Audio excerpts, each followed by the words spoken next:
pre. Musta mga pods dira? Prepare na? Yes, sir. Prepare na, sir. Let's go! Asa ang nindot dira na area ha? Ako yung suggestion, sir ba? Huwag nindot, nyo diri dapita, sir. Press po kayo, ha? Pagkatibay na lang din yung patos eh. Tara oh, 1,000. Oh, salamat kayo, sir. Nagyo yung pang-adarit ba?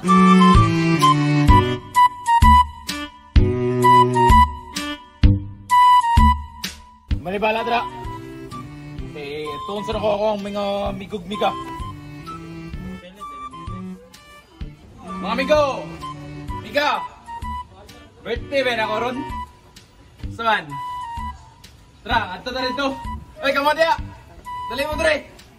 Tara guys, ato ta dito, gibita ta. Tara!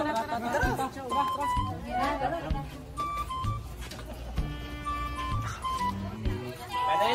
Amigo, tara! Tugtog na! Niyaing! Tara guys! Oo na! Ay mo ulaw-ulaw! Ano na lang ulaw-ulaw kung managkaon? Oh! Oo! Ano naman? Ay, sorry na. Bawal kasi sa amin yan. Ani na lang. Mga doon na lang ta sa balay para makakauntang tanan. Yes!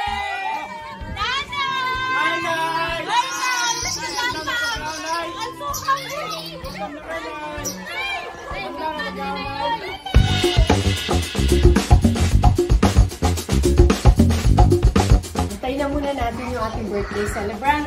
Ha? Asa naman mag-celebrant? Ay, gutom naman kayo. Padulong naman daw ito sila.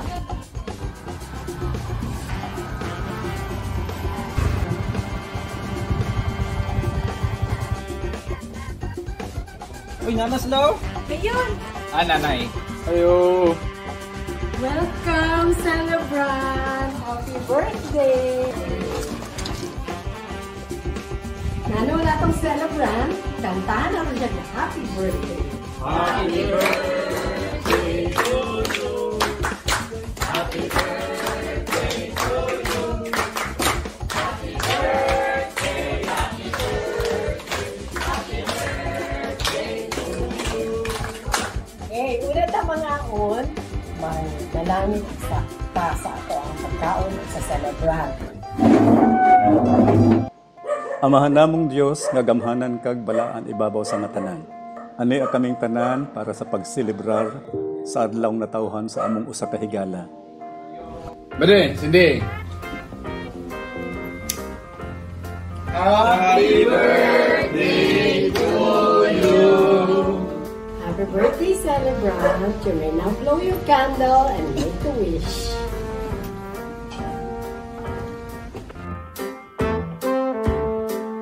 And kaya pwede kumuha na. Eh, sa mga? Ano mong bawal mo mukha ko ginuguan? Si tatay ang ito bagaan ng pangtana.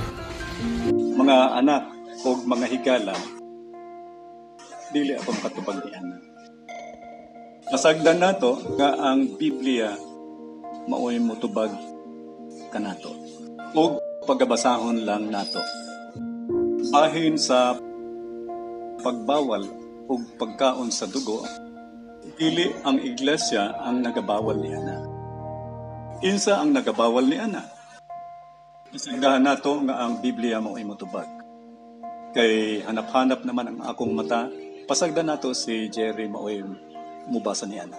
Jer, palihog ko basa sa Genesis 9:4. Apan ang unod uban sa kinabuhi niini, nga mao ang dugo niini, dili ninyo pagakanon. Salamat. Nadungog ninyo? Dili kami ang nagasugo o nagamando sa pagbawal sa pagkaon sa dugo, kundi ang Diyos. Ngano man, nga gibawal kini sa Ginoo sa tao sa pagkaon sa dugo. Ni ang tubag. Akibasa sa Levitico Kapitulo 17 versikulo 10. Pakibasa.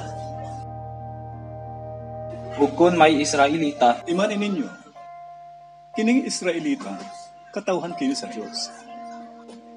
niadtong unang siglo. Sa karon, sa atong panahon, panahong Kristiyano, kining gihisgutan dinhi nga Israelita katawhan gihapon sa Dios. Sama ka nato karon nga katawhan kita sa Dios. Basaha.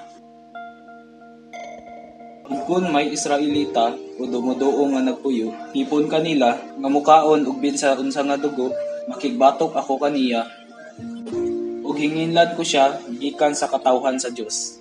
Salamat. Nadungog ninyo, dili di ay tumo-tumo ang pagbawal sa pagkaon og dugo nga sama sa gibuhat sa uban nga ginasugo kuno sa iglesia. Dili ang iglesia ang nagasugo ug nagabawal niini, kundi ang Dios. Unsay pagbati sa Ginoo sa mga taong nga mosupak niini nga pagtulunan. Mubatok ang Dios kanila. Unsa may batok? Musupak ug mahimong kaaway sa atong Ginoong Dios. Ang kinsa mang tao nga mukaon sa bisan unsang matang sa dugo. So, tinaw, ikalaglag, mga anak o mga higala, ang tubag sa maong pangutana. Nay, tay, salamat kayo kay karon na ibalaan ako na nganong bawal din mo ako nagliguan. Way sa payan. Good